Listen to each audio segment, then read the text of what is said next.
and welcome to Crossroad Conversation. I'm Jennifer, and today we have with us a wonderful guest, Nehal Nangia. She is an industry analyst, a senior research director at the Josh Bersin Company. She's a researcher, she's a speaker, she is an adoption advocate and a change maker. Nehal is here with us to tell us all about the process and the experience of adoption, busting the myths and sharing some personal experiences too.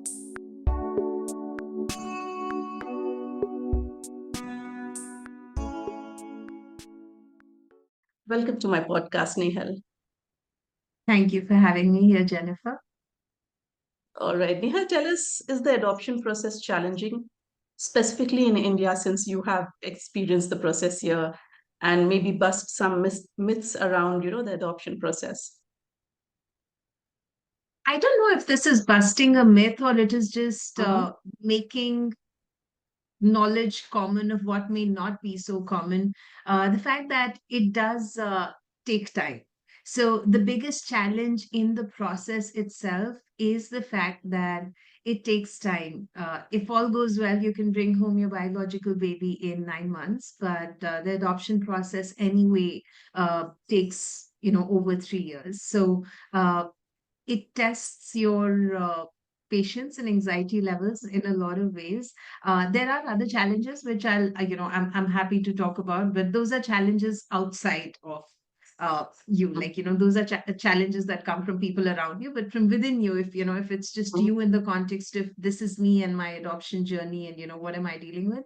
I think the biggest thing is knowing that it takes time and it is going to be worth the wait, but it is going to be a lot of wait. So it's also one of the biggest myths that I like to talk about because people think that, oh, having an adopted baby is, such a shortcut. And, people will always say, oh, you get a ready-made baby. And then you have to tell them that, it's probably the longest cut because Right, you have no idea going into the process how long it will take, where your child will come from, how old your child will be, what your child will look like, what state of health your child will be in, what circumstances your child will come from. You don't know anything when you have your when you have your adoptive child. When you have your biological child, you have a lot of time to prepare, right? Like you have all those right, ultrasounds and sonographies to tell you, okay, this is your baby's weight at this point. You know when right. your baby is coming. Reference when I had my biological child, I literally had the cupboard laid out and everything organized like 3 months in advance. But this time I had only 48 hours with my adoptive daughter because I had no idea. All I had was 48 hours between the first time I saw her picture and the day I brought her home. So uh, it is. A long process, and that is probably the only challenge with it. Other than that, I think our authorities are very supportive. The system is a system that takes time, but I think it's still a very well laid out system. Right. So, as you said, you've recently adopted a baby girl, and can you share your personal adoption story and what led you to decide to adopt, considering that you already have a biological baby? Yeah, I'm happy to answer that. So, a lot of people around us find it amusing that we applied for adoption before my biological child came in, but that was very intentional. That was not coincidental. Uh, this pretty much goes back to the first time my husband and I had a conversation of, so happily married, honeymoon period, and then like, okay, life, what about children? Like when we plan to have children, my husband passing thought said that, why not adopt? And it was just one of those things that, stuck with us. I was like, yeah, why not adopt? Let's adopt. And, we went in and we filled out the application form. And it was just one of those things that we did not have to talk a lot about it to convince each other or think it through because the moment the thought surfaced, it just made sense to us that yeah, of course we'd love to do this. It was while going through the process that when you're thinking through and you have to fill out a lot of paperwork where they're making you introspect, which is why when I said that the system is phenomenal, they have these So I have a background in psychology. I have a majors in psychology. I'm a gold medalist in psychology. So we had all these psychoanalytic forms where they really trying to get into your psyche, and you realize that those forms are actually trying to do that. Why do you want to adopt? How do you resolve conflicts? How do you, address certain situations? What do you think about, people around you? How would they perceive it? So they're really making you think through, which I think is really great. When we were doing all of that, we were mostly thinking about ourselves. And in that process, we just also realized that, uh, you know, the reasons that people often go to the point of adoption, it's very rarely a choice. It is mostly circumstance driven. And having a biological baby, if you have the privilege to do that and the opportunity to do that, that's also a blessing, and that's an experience that is unmatched. Like, I know you have three boys, right, Jennifer? Yes. So it's something that's an unmatchable experience, and in the process we realize that, it's a very beautiful experience of, giving birth, and at the same time being able to love someone and being able to share your life with someone is also a very big blessing. So let's do both.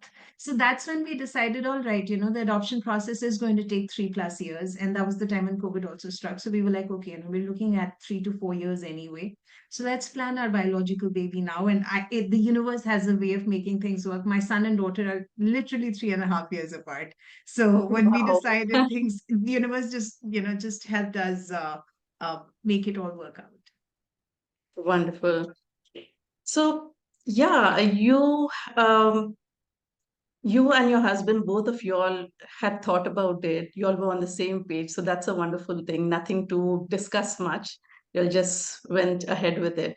But I'm sure when you broke this news to your family, what were their thoughts? What did they have to say about it? I'll say that the journey evolved as we evolved. We Mm, started from a point of let's do it, but also, we're young and, uh, so it's easy to make those quick decisions when you're young.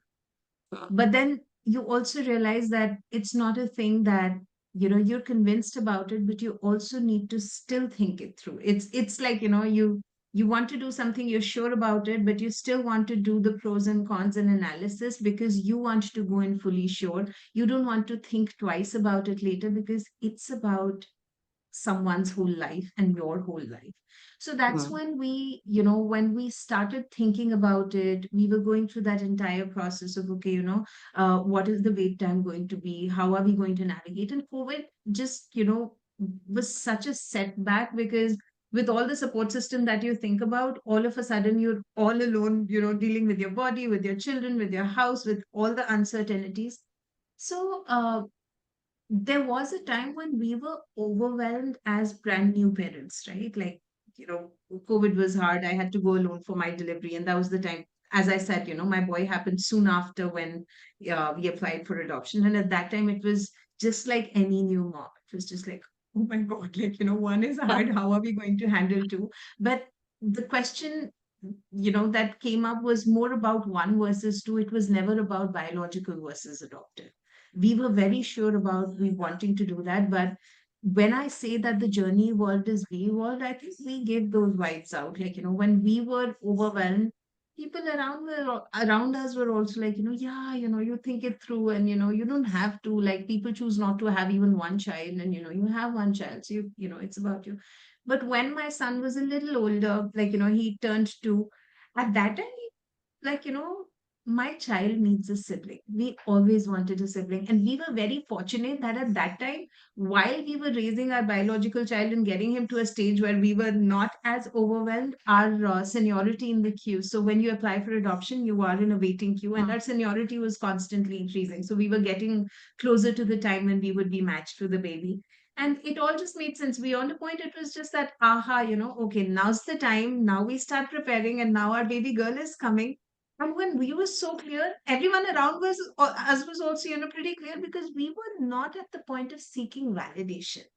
we Mm. were at the point of we really want to do this, and people who love us will love our decisions, and people who don't love us will not care about our decisions. So it Right. was, it was just when we were sure about it, people around us, our family, our people who matter, they were pretty supportive. I clearly remember having a conversation with my mother-in-law when, we were maybe about 6 months away or something. And, I told her that, we spoke about it a few years ago, but now we're getting closer to the time. And, Mm. this is what we're thinking about. And she just told us, she said that, for us, the child's identity is going to be that this is Nehal and Aman's child. Aman is my husband. So, this is Nehal and Aman's child. We don't care whether, it's your biological child or adoptive child.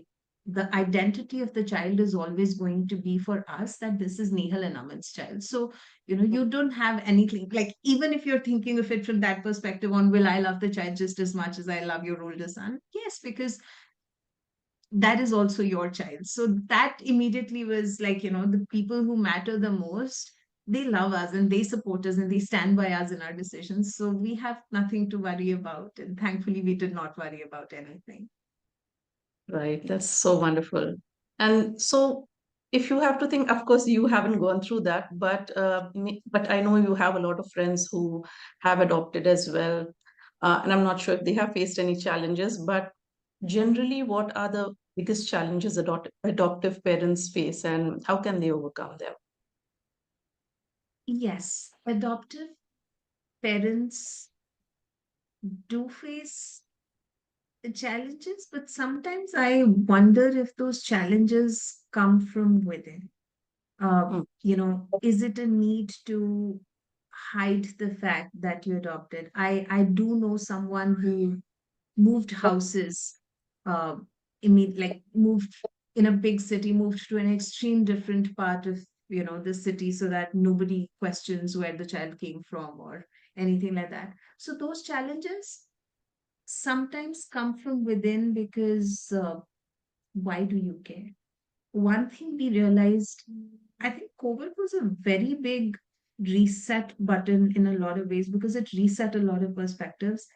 In COVID, when we were down to zero staff supporting us, and all of a sudden everything crashed from e-com to your helps to your support system to just being confined, you just realize that no matter how many people love you and support you, like you cherish all of that and you're grateful for all of that, but your child is your responsibility. So that to us was the biggest thing in not caring about what others think, because we were well aware that करना तो हम ही को है. It's our child, like it's our responsibility. So it doesn't matter what people think, whether they accept, whether they approve, whether they disapprove, we don't care. But I think to a lot of people it matters. So that challenge is a challenge that comes from within. Another challenge that does come across is just unaware. Uh, a lot of times now, a child may not always look like you. Even your biological child does not necessarily look like you, to be honest. But a lot of times in adoptive children, the complexion may not match. And I've seen people struggle where, oh, you're so fair. How come your child has such a different complexion? And people get touchy. Probably I would too, not on the complexion per se, but just the fact that, it's like mother bear, right? Anyone says anything about your child, and there's something, some nerve that gets triggered the wrong way because you just love your children so much. Like you just want to be their safety shield all the time. So when looks don't match, people end up asking questions unaware. Probably they're not ill intended questions, they're just ignorant questions where, oh, your child doesn't look like you at all. And, somewhere the mother becomes triggered that, you don't understand and this and that. Um, from the child's perspective, in terms of challenges, again, I wouldn't call it a challenge. It's a part of growing up. Uh, every child has their own challenges. Biological children have their own challenges. Anyone who has a teen knows that. So, but uh, With adoptive children, I think it's the natural course of grieving. Uh, let's say if I'm faced with a loss right now and I'm grown up enough to understand, I'll deal with it right now. Or maybe, even as a full grown adult, I'll deal with it with time. So, for example, if you lose a parent, you don't feel the brunt immediately as much as you do in, the years that follow, because that's when you live through the journey of what that loss actually means. It takes some time to have that closure and deal with that grief and loss. Adoptive children have already experienced that grief and loss, but Hmm. they've not dealt with it. So I think at some stage that grief and loss will hit them. uh, it might hit them. I hope it wouldn't, but it's the natural course of, as you grow up, as you evolve, your curiosity evolves. At some point in time you will realize that I had biological parents and I lost them. You know, I'm probably, or I say this as manifestations that, the child is really happy and really loved, and I love my family. But I know that there was a family who also let go of me. And, why were they able to do that? Like, how could they let go of me? So those challenges of dealing with grief, sometimes they hit much later in life, and it's hard to deal with it when, for the child, it's hard to deal with it when, it strikes them. And, the urge to find your roots. Sometimes you just want to know what you want to know. You want to figure out what your biological family may have been like, whether you have a sibling, by blood or not. Those curiosities are a part of human nature. Those challenges, again, I wouldn't call them challenges. I call them, parts of the journey. They may feel like challenges because the child may be in distress when they're dealing with it. But in terms of, I've not reached that bridge. I'll cross that bridge when I get there. But all I know is I want to believe that love can heal a lot of things. And I want to rot and spoil my children with so much love that, they want to know that no matter what hits them, no matter what hit them in, early years, we will always be there. And they did not miss out on anything that, a biological child would have, because we just would love them to every bit of blood and soul in us, inside us. Right, right. Some wonderful points you've made there, Nehal. The first part of the conversation where you said it's personal choice whether you want to tell the world, I don't care, or whether you want to move cities or whatever. And both decisions are equally fine, whatever works for you as a parent. Because again, at the end of the day, the world is not going to come and help you and support you raise your child. Yeah. And that reminds me of that story where a couple walks along with their donkey across cities, moving cities, and whether they sit on the donkey, they walk their donkey, no matter who is sitting, whether the husband or the wife, every town had some comments to make. So it doesn't really matter what you do, people are going to talk about it. So it's up to us how we want to deal with it, whether we just shut our windows and doors and say, I don't care. I'll live as I want. I know how I want to raise my child, how I want to do things. Or if it is more easier and convenient to move cities to make the journey more smoother, so be it. So that's a wonderful, wonderful point. And yeah, it's not just difficult for parents when they hear comments, ignorant comments, or meaning, you know, thought through comments. It doesn't matter. You will feel the pinch. And I don't know, maybe it parents think about it or not, but the child too hears this growing up. I find it very, ignorant of people to question a child because they're just a child. They do not know anything about it. And whether you are a biological parent, a child, or an adoptive child, doesn't matter.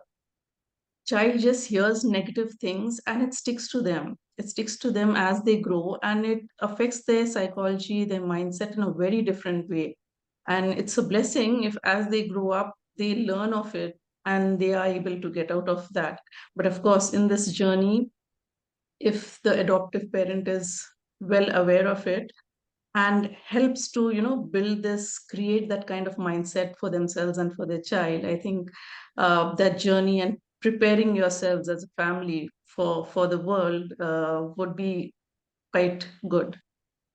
Yeah. Yeah, absolutely. I want to add a couple of things to that. So, one was around, whether you choose to go, totally on your own and think that, you don't care about the world or you move cities.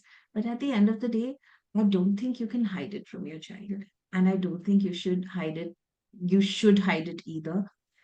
You will have to talk to your child because you can't brush it under the carpet. This is your child's reality. This is absolutely your child's reality, and you owe it to your child to prepare your child. Uh, how you deal with the outside world, that is absolutely your choice. But inside the confines of you and your family and your relationship with your child, there has to be trust, transparency, there has to be communication. And if you hide it, then there's probably something wrong with it, right? If you don't hide it, it's your reality and we deal with it together. So that is one, like, let the world say whatever they say. Don't care about the world, but care about your child. And part of caring about your child is being honest and truthful to your child and helping your child understand with time in language that's appropriate at every stage in time and age as they grow up.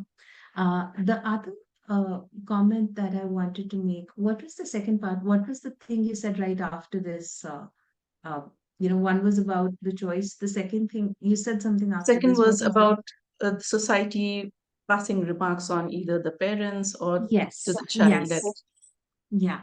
The other thing that I wanted to comment on was your saying how insensitive remarks can impact a child.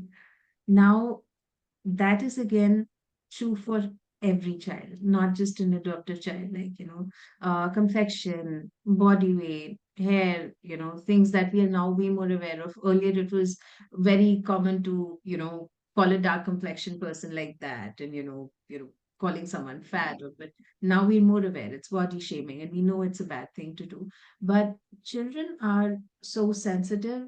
They're like sponges, right? They're absorbing everything, and every good thing is, elevating the barometer of their confidence, and every bad thing is taking a few drops out of it. So I think that's just for each one of us to be a little more sensitive, to build a kinder world.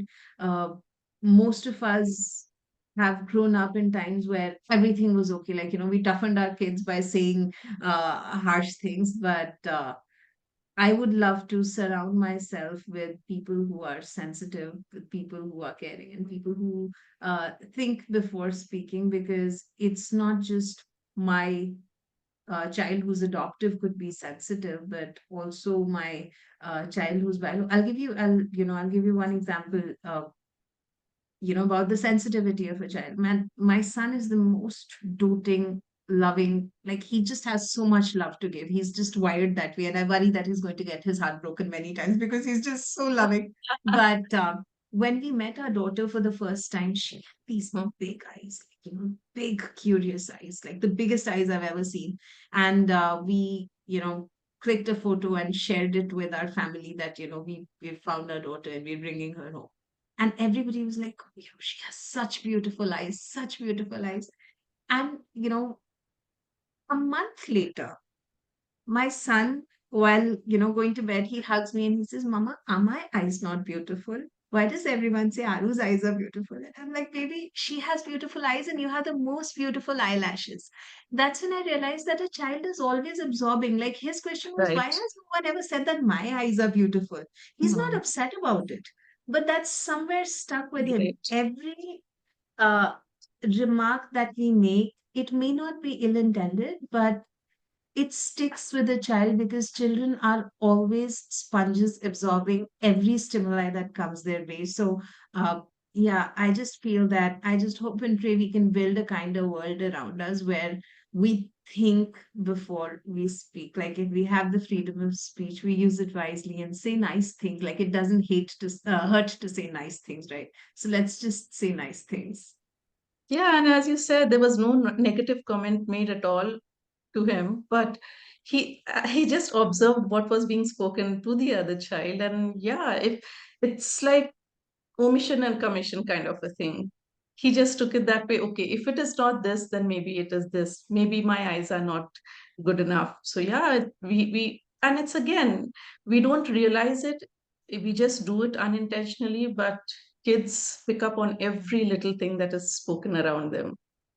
So yeah, yeah. And I also remember, Nihal, in one of your posts, you advocated about leave policies, right? So is there a disparity in leave policies for adoptive parents when we compare it to biological parents? How do you believe this gap affects families, and what could we do to change this? That was my aha moment for a case in point. So I don't know if you've heard of the Edelman's Trust Index. So there's the Edelman's Trust Index, which studies organizations and people across the world, and it says that people trust businesses more than they trust the government. And this was my case in point because the businesses I've worked with, so my last company being Deloitte, they had 20 weeks of adoptive leave policy. Then I'm right now working with the Josh Bersin Company. They offer an adoptive leave exactly at par with biological maternity leave. So the businesses I've worked with have been phenomenal, great companies to work with. But when I delved a little deeper on, what does the law say? What is the statutory provision for leave policy? That's when I realized that the leave policy by law is that as per law in India, uh, an adoptive parent, an adoptive mother is entitled to 12 weeks of leave if you adopt a child who's under 3 months of age. Hmm. Okay, so a child under 3 months of age and 12 weeks. Now, 12 weeks anyway, it's subject to discretion whether or not it's enough. I don't know if it's enough because, biological parents get 26 weeks. But let me put that aside because, of course, the circumstances are different. Uh, the basic fundamental of breaking this is it says you are eligible for adoptive leave if your child is under 3 months of age. Now, what happens when a child comes into the system? So, typically, children are either abandoned at birth, or they're surrendered at birth, or they just may be found by the system. Now, when that happens, the first course of action is the child welfare department tries to reunite the child with their biological family.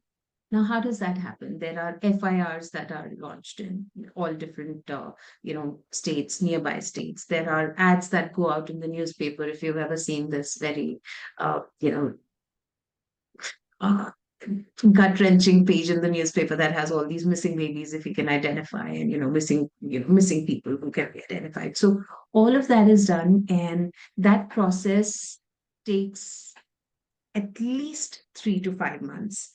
There are times when someone surrenders the child. So I know of cases where, like a young couple living in a metro city, living in together, had a baby, they're very well educated. They know that, this happened, but they can't take the child forward. So they get in touch with these adoption agencies and they'll come and surrender their child. But still, the child welfare department will try and counsel them so that they don't have afterthoughts because they want to make families, not break families, right? So there is also a reconsideration period. So they counsel the parents like, okay, take 60 days, think about it and we'll counsel you, and this is how things can work. Now, all of this takes 3 to 5 months typically. After that, there's the paperwork that goes in to say that, okay, this child is now legally free for adoption. It's then that the child comes into the adoption system. And that's when the child is released as a referral to be matched with a child who's been with a parent who's been waiting in the seniority queue to be matched. It is very, very, very rare that in the adoption system you'll see a child who's up for referral who's under 3 months. Like, it's next to impossible. What that means is pretty much nobody who adopts a child is eligible for adoptive leave as per the law. the businesses step in. A lot of companies understand. We are lucky to be working in a time where, we have human-centered organizations and human-centered leaders where they care about a human as a human, a mother as a mother, a child as a child, and they'll give you the leave you need. It's not true in all cases because when I post, to the same post you're talking about, when I posted on LinkedIn, so many people came up with their stories on how they had to quit their jobs because uh, the company just said, oh, we don't have an adoptive leave policy. And, there's nothing by the law that supports it. Just use your PTO. And they only had 11 days of PTO, which is time that you'll anyway lose in just the paperwork and the court orders and things like that. So there is a leave policy disparity by law. There is no provision for anyone who adopts a child over 3 months, which is pretty much all the time. Uh, Even under 3 months, the policy says 12 weeks. There is a disparity. The challenges are different. The What the mother goes through is very different. I know with a biological child, your body needs a lot of time to recover. But when you're having an adoptive child, you still need time to bond and probably a little more time to bond because the child's gone through some trauma earlier. The child's been institutionalized. The child's been, taken care of in an environment where uh, just context for the first 3 days when my daughter came home, she was sleeping 20 hours a day. I was literally worried, like, is she drugged? Is she like, what is wrong with her? Like, no baby sleeps 20 hours a day. And that's when the doctor told me that her world has changed. She's in such a different environment that she's just like sleep is also a coping mechanism, right? Right. So in this little baby, this is a coping mechanism. She's probably sleeping because she's too scared and she doesn't want to, like, she's not ready to, Right. have all that stimulation and have all these new faces coming at her. So you do need time to get past that stage where the child is scared, to when the child is comfortable, to when the child starts recognizing you, to when the child starts bonding with you. I heard of another, like, I have another friend that I know. She adopted a 3-year-old child, and Mhm. it broke my heart at that time. That was the time when I was in the queue. So she got the child home during the summer break, and then after the summer break she made the child join school. And when she made the child join school, she said a goodbye, and when leaving her child at school, and the child very nicely hugged and said goodbye. And after school, when she went to pick up her child, the child had the most amazed reaction, like surprised reaction. Oh, you came back? The child had accepted that they have given me away. And the child made peace with it. Like the mother was crying when she shared this because she's like, how did she even think that I would let her go so easily? And is that, the level of trust she has in us, despite how much we love her and how long we waited to get her? But those are nuances that people don't really understand a lot of times, that kids take time to build that trust, build that bonding. Families need time to bond. So those 6 months that we talk about in biological leave, the circumstances are different in adoptive leave, but it does take time, and it would be nicer to have policies that uh, encourage people to choose this route of completing their families, because it doesn't have to be a last resort. It is just another beautiful way of completing your family. And I understand if, companies aren't able to put those policies in place right away, even they might have whatever challenges to put them into action. But what I don't prefer is some companies who would, dismiss this, saying, giving the reason why, the number of days have been assigned to adoptive parents versus biological. And it just surprises me for the reasons that they come up. As you just mentioned, needs are different. For biological parent, you need to heal your body, you need to get your schedule in place because it's going to be a completely new life for you once the baby is there. So that's a different thing. Not so much with regard to emotions, but yeah, when it comes to adoptive parents, they are dealing with a completely different set of challenges. Again, schedule, goes for a toss there as well, because you need to spend that time for bonding, for working with those emotions, for yourself, for your child, and with the family, trying to see how to get that support system in place. All that takes a lot of time, and if companies dismiss it saying this is the reason you haven't given birth, why do you need so much time? But that is what, right? It would be so easy for companies to make the case if there was statutory provision saying that or enforcing it that you should do this. So Right. I think it needs to start with the law, recognizing that if the law enforces it, if there's statutory provisions around it, it would be so much easier for all companies to make that decision and support people.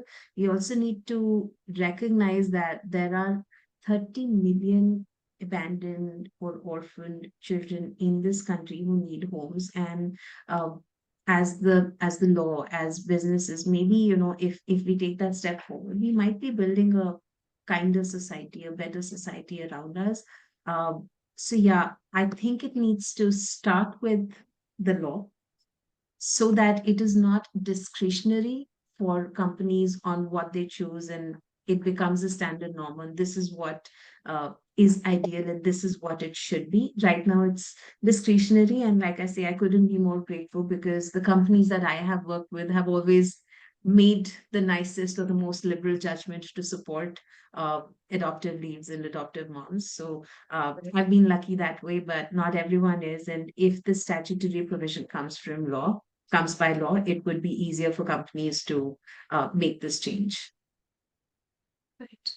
Is it easier to adopt younger children or a little grown in age?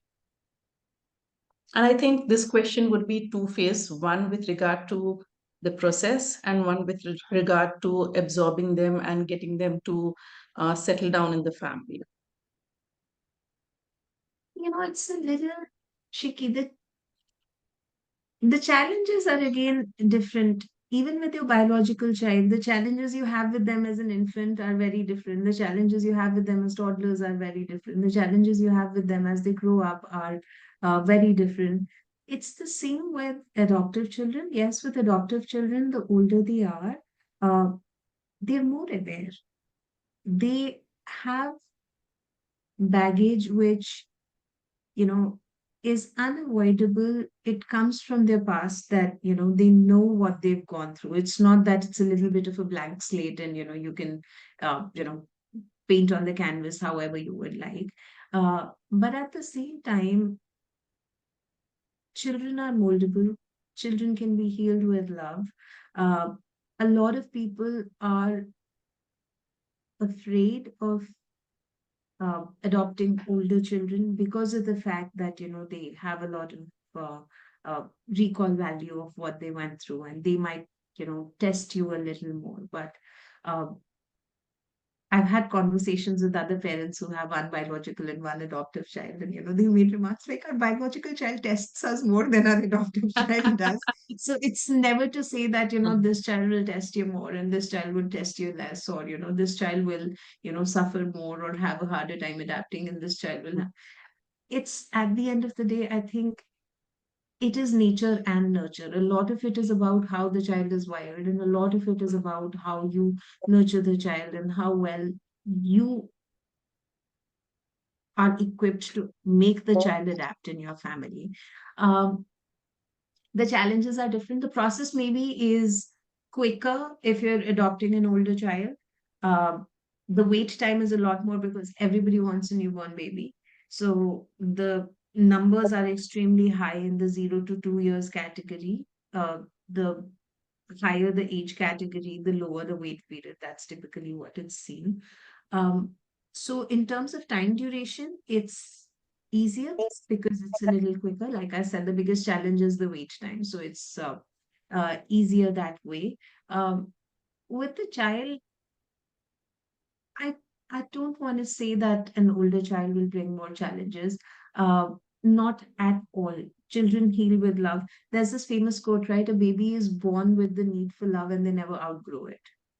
It's just that. It's just that I want to believe that everything can be healed with love. And yes, initially the child is going to remember a lot more. But as they grow, they'll value what they have. And if they have trust, if they have love, they'll get past it. I do know as a pattern that a lot of people abroad in a lot of countries adopt from India.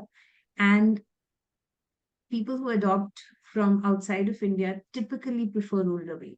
Like, they take older babies for it's a cultural difference. They prefer having older babies. They feel that the initial part of, dealing with the sleepless nights and the diaper Yeah. changes and that kind of stress is what they can leave behind, and they can actually focus on bonding with the child because when the child is 3 years old or 4 years old, you can talk to the child. You can, engage with the child very differently than you do with a younger child. And I personally felt that, like, even, when my child was much, much, much younger, I used to find it very difficult to do baby talk and cuckoo with the child. But now that I can have better conversations, I just feel like I can really, really bond with the child, and I can tell my child how much I love them. So, again, from that perspective, once the child is a little more grown up, it's also easy to engage with the child and talk with the child. So again, every child is wired differently. It's nature and nurture. Every parent is wired differently. But if you nurture the child with a lot of love, a lot of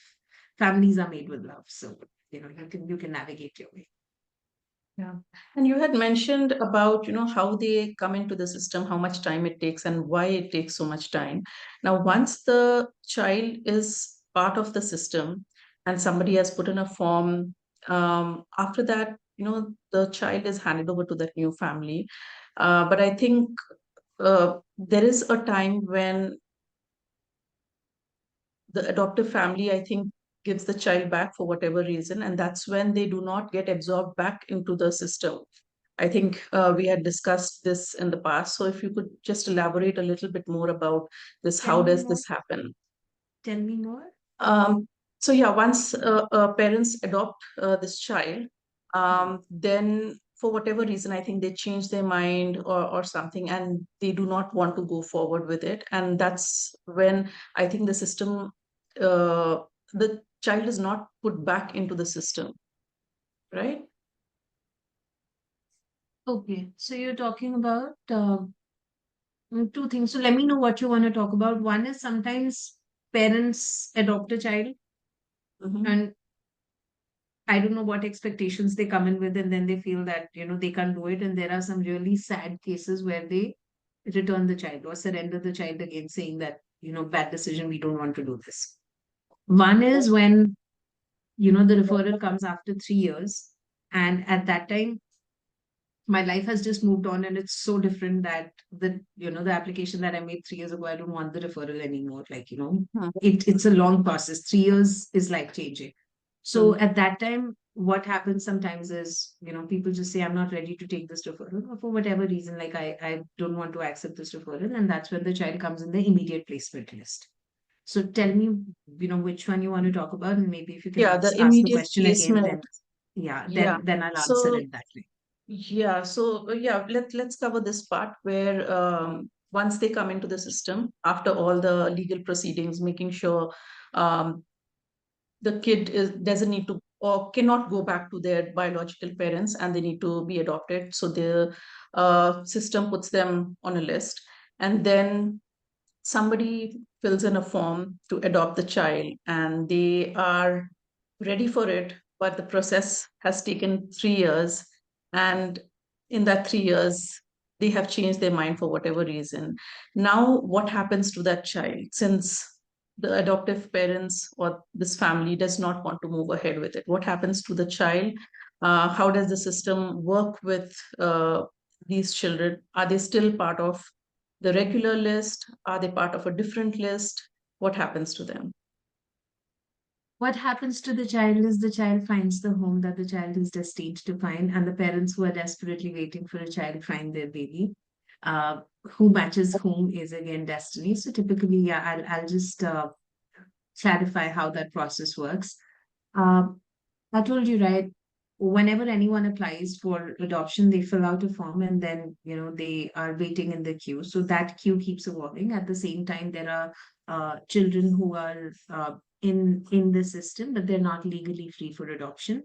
Whenever a child is legally free, they are released to be adopted. And then when they are released at that time, whoever is top of queue gets matched. Now, it may be circumstantial that at that particular time, if the referral goes out to one person and for whatever reason they at that point maybe change their mind, or they cannot accept the referral at that point in time, or they're not happy looking at the baby, and they don't have the urge to go move forward with the referral. So they can choose to accept or they can decline. If they accept, the match is made. If they decline, the child is legally free for adoption, so the child does not go back in the system. They then make it publicly available on the CARA portal that this child is legally free for adoption. That's called an immediate placement list, because the system has released this child to be placed in a home. And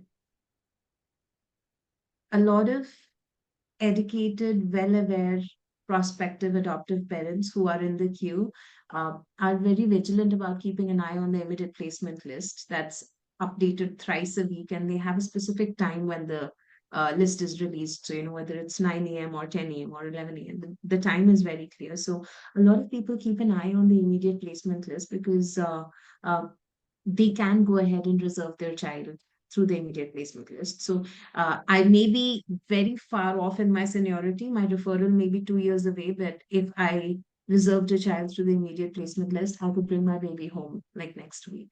So that also happens, which is also, I think, a good thing. Once all the paperwork is complete, why should the child stay in the system much longer? If the person they were matched with cannot take the baby for any reason, then whoever is, next in line, or whoever, chooses to take the baby through the immediate placement list can take, because the point is there are many babies who need homes, and there are many parents who are desperately waiting in the queue for so many years for their baby.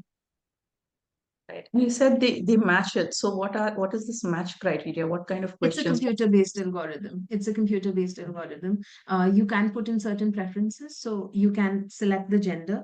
You can select a broad age category. So it's broad 0 to 2, 2 to 4, 4 to 6. So you can select a broad age category, and you can select up to 3 states. Uh, my social worker had recommended that it's ideal to choose states in or around you. One, because going and coming, when you may have to go visit a few times before you bring the baby home, or for the court orders and things like that. It's easier to choose a state nearby. Also, she did make a fair point. She said that whether your child is adopted or not, that's your story to tell, or your child's story to tell. But it doesn't have to be that the child looks so dramatically different that anyone would ask, oh, you look so different from your parents. Why is that so? Uh, Again, if it doesn't matter, it doesn't matter. I have a very lovely friend who is, a Kashmiri, and she adopted a child from Mizoram, and the child is beautiful, they're a beautiful family, and it doesn't matter to them that the child may look a little different.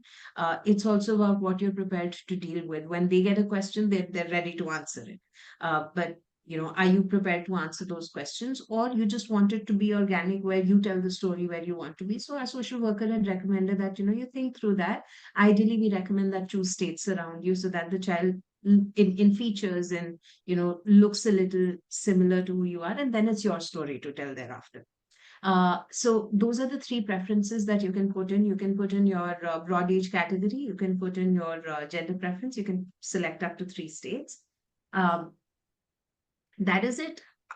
Those are very broad categories. Other than that, it's a system generated algorithm. You get matched by the system. It's not that someone sitting behind a screen is matching your photo with the baby's photo. That's not how it works. It's ultimately how destiny works, right? When you're having your biological baby, you don't know what your baby is going to look like, and you don't know who your baby is going to be.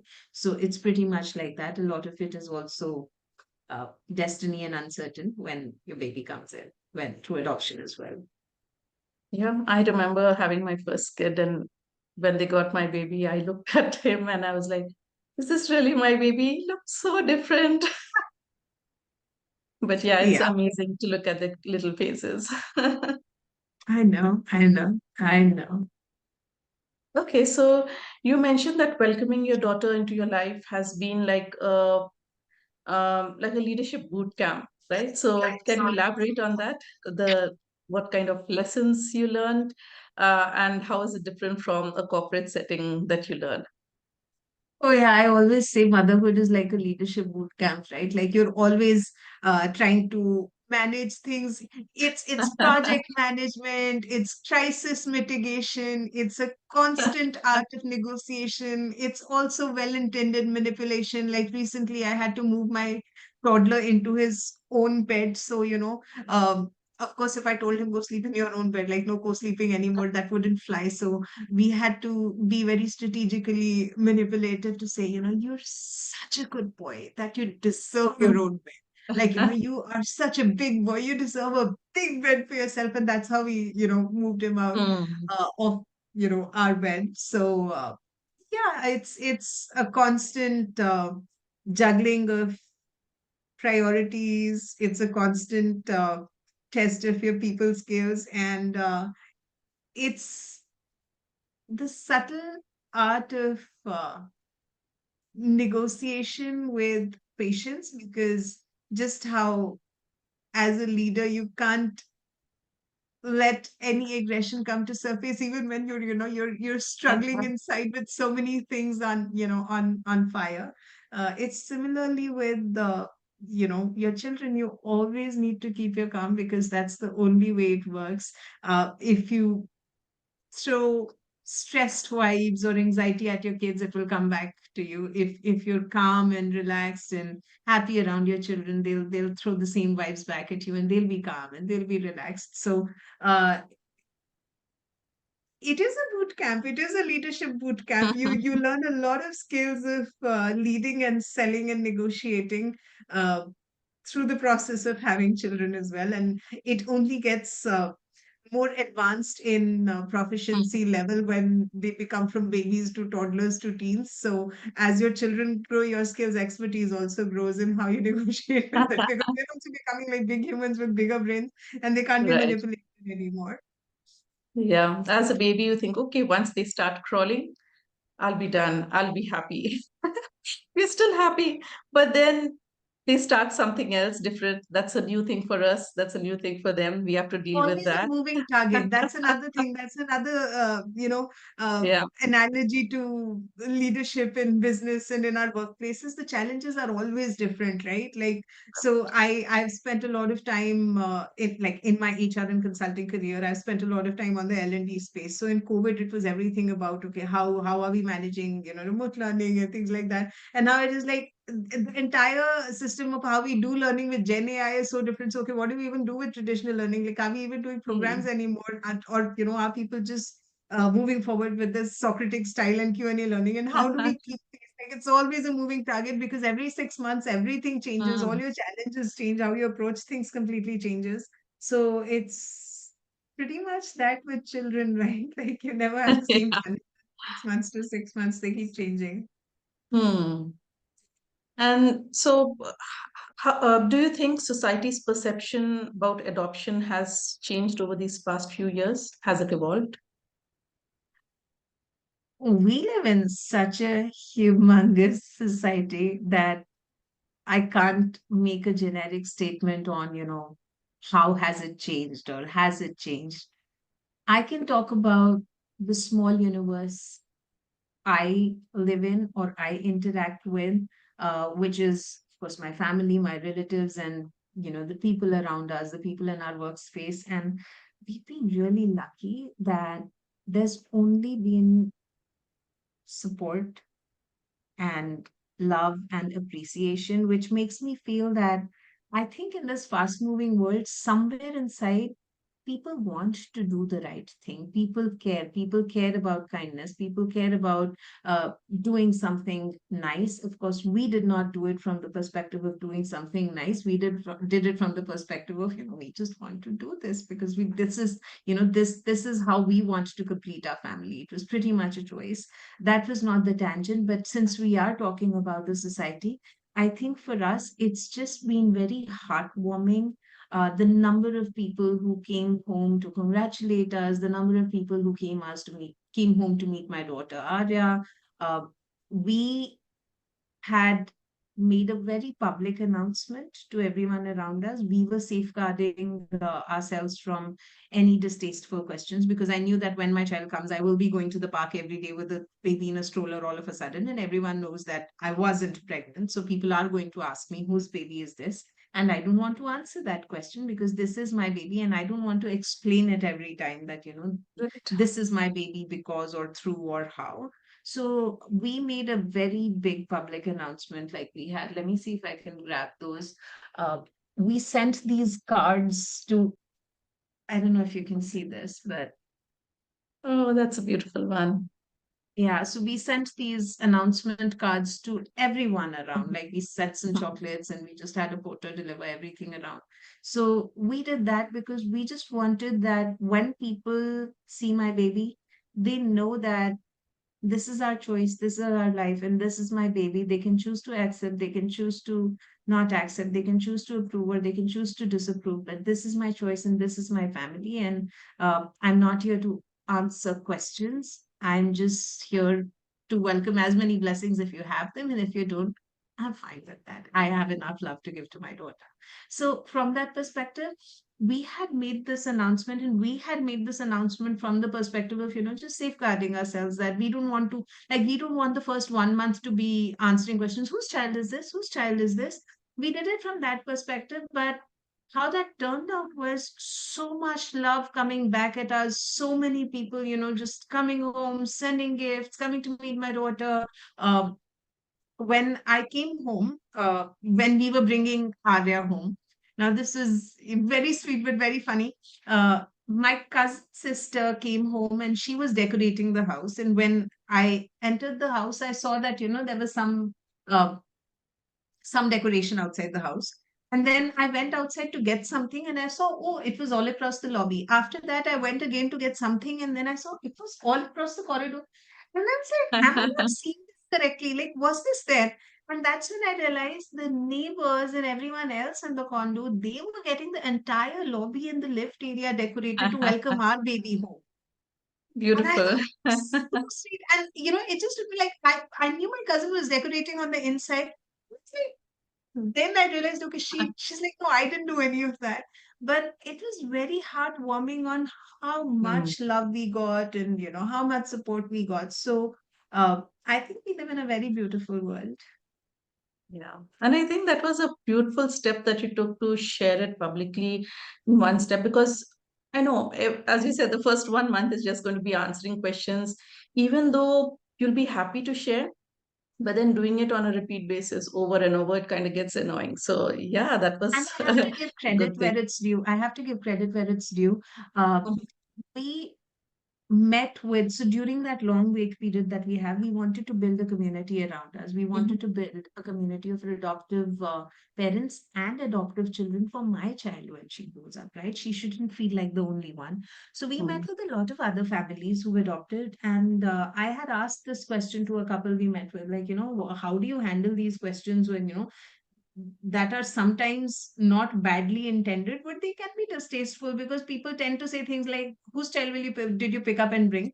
Like, it's a very common thing that people say in India, but it Right. can have a very different connotation when, you brought home an adoptive child, and especially if an adoptive child hears that and is grown up enough to process that, it can be very hurtful. So she told us, she said that, then make the information public, put it on your WhatsApp status. And she said that, okay, you can even say that, not wanting to answer any questions till we are ready and things like that. That's when we got that idea. Yeah, like, let's make it public so that people also have time to digest it Yeah. and Yeah. process it, so that it's not those immediate reaction reflex questions that they ask, which Mm. even they may regret at a later point that, oh, maybe we shouldn't have asked that question. Yeah. But we thought it's fair. It's change management, right? It's change management in all aspects of your life. So let's break the news to people and give them time to digest it. So of course, family knew, but people Mm. around us, people in the apartment complex that we live in, people around us. So we made it very, very public. We did this, and this was us taking it one step forward. So when we were bringing our daughter home that day, we just circulated these with chocolates all around the society. So um, people knew that, okay, we were thinking about it, but now it's happened. So she's home Mm. now. That's wonderful. Okay, so I'm not going to take up much time. Let's wind this up with a quick rapid fire round. All right, ready? Okay. It's All right. going to be fun, not very difficult ones, but just a fun one. Let's do it. Okay, first thought when you saw your daughter. Ah, I think it was just a sigh. It was just a sigh. One word to describe adoption. Meaning. It gives a whole new meaning to your life. Most rewarding part of being an adoptive parent. Comfort. Comfort in knowing that I was able to do what I truly believed in doing and I wanted to do. So it's that comfort in being able to make the decisions that matter the most to you. Not Your driven by favorite, society, not driven by people around us, but the comfort that I own my choices. right?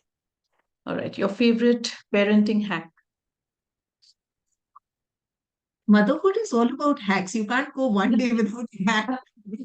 I Like think some each day days, is a new one. yeah, like don't judge me on this one. Like when my child is teething very, very badly, and none of those plastic teethers work, all those silicone teethers, which anyway I don't believe in, and the cucumbers are too soft for the child to bite into. I give them a chicken drumstick. It's full of protein. It's very hard. It's safe. It's edible. So lots of hacks, everyday hacks. Another one that I always do is whenever my child inadvertently leaves any toys which are out of place, I just pick up my phone and say, oh, looks like my son is not playing with this toy anymore. I saw it lying in the drawing room. I'm going to raise a return request, and within 5 minutes, the toy is back to where it belongs. So it's just like Hmm, motherhood is all about hacks. Like you don't survive without any hacks. that's so true. Okay, most memorable moment with your daughter so far. Hmm. This is I don't know if it was memorable or if it was self-validation. Uh, my of course I'm a working mom, and uh, so my child does spend a lot of time with the nanny, and I sometimes envy that, or worry that maybe my children bond more with the nanny, because the mother has to snap, the mother has to control, the mother has to discipline, the nanny just has to play. So Hmm. this was a big family gathering at Raksha Bandhan, and my daughter probably for the first time saw so many people around her. And as soon as she saw those people, and she was with my nanny, and she loves being with my nanny, but as soon as she saw people coming in, she immediately opened both her arms to indicate to me that she wants me to take her. And to me, that immediate thing that, I'm her safe space. Like, when she was feeling uncertain, she could have cried, but she immediately, just gave, stretched both her arms that, she wanted me to take her because I was a safe space. I don't know. It was just that breath of fresh air going down your chest where you just feel so like, happy and content and full inside. I don't even know how to describe that feeling, but that little moment, like it's nothing, but it was such a precious moment for me that I'm her safe space, and I hope and pray I can always be her safe space. Yeah. Okay. A special moment of bonding that you saw between your son and your daughter. Ah. So many, so many. Every night when my son goes to bed, he'll always say, "Oh, Mama, she's so cute. I love her." Oh, yeah, actually, another example I can talk about. He goes to school and at this age, so he's just turned 4. So at this age, they're teaching them about emotions, right? How to express yourself and how do you feel, talking about your feelings, which, by the way, I love that schools these days do that. So, they were talking about I am happy because. So and the teachers made a little chart of Amay says he's happy because, and Arya says she's happy because, and Abhay says he's happy because. So, and they made a little chart and they sent a screenshot on the parents group. And my son's answer was, I am happy because I have a baby sister at home. Oh, so sweet. That meant the world to me. That just meant the world Hmm. to me. Okay, morning with kids, coffee or chaos? Coffee and kiosk, both. Legit. Best advice you've received as a parent? Your child is your responsibility. One thing you wish more people knew about adoption?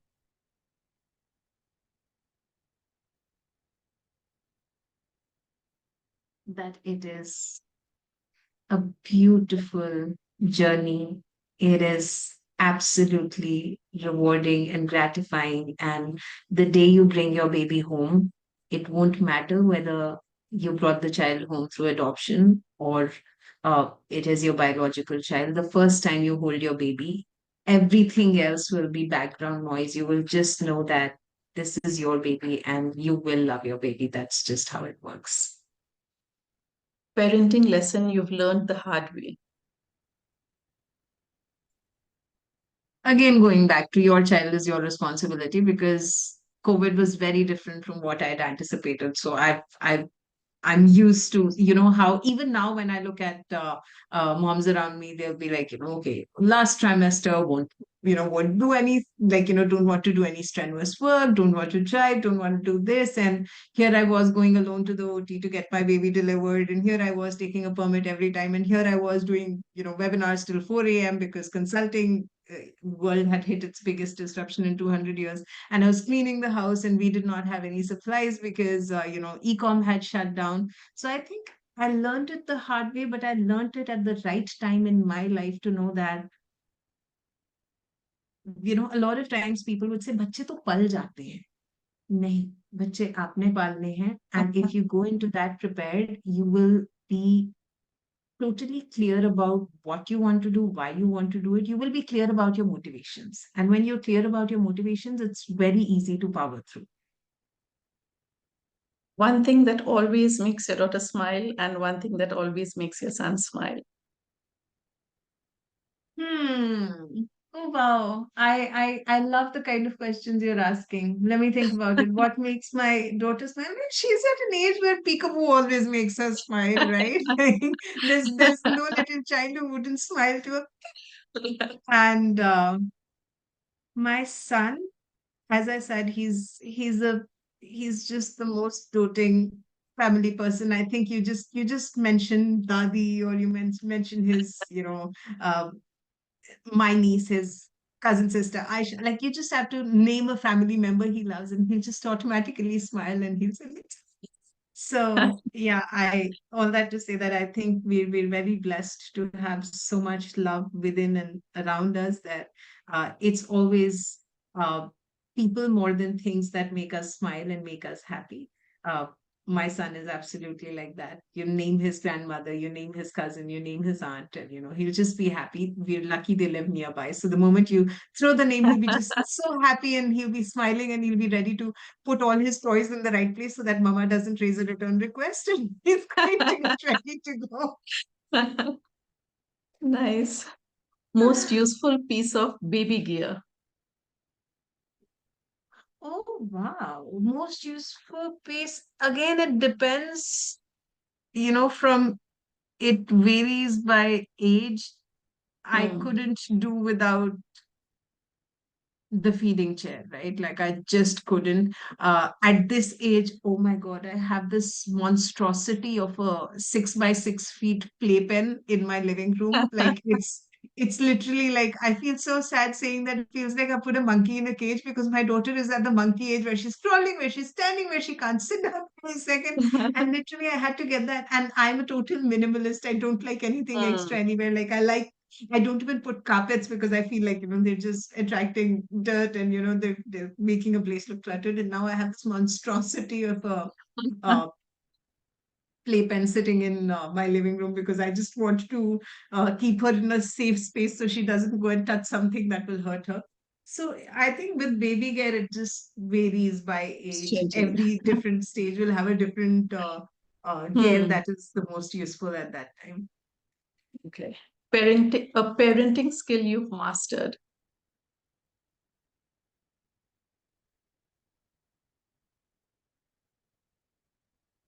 For a toddler, I can say that it's manipulative negotiation. Always telling my child that, you are my best teammate. You are my best friend. And that is why you're going to help me with this. Today we are going to do this because nobody can clean the couch better than you. You have so much power that when you clean it, it will shine like a diamond. So you will go and dropping a dirty times. That's a good one. Yeah, so I call it manipulation at this stage. Very soon it's going to be smarter than that, and I won't be able to do that anymore. But I think lovingly, we mothers earn the liberty to call it manipulation, even though it's not. We love our children. Yeah, it's not too far away when they start picking up on these cues and like, I know what you're doing. It's not too far. This generation ages quickly. Yeah, yeah. Tell me about it. I have three. All right, it was so wonderful with the rapid fire and also the previous segment. Thank you so much, Nehal. Those were wonderful conversation and a lot of information. I think people who are thinking of adopting can use this information to be double sure once they are deciding whether they want to move forward or not. So thank you for sharing your experience and all the information with us today.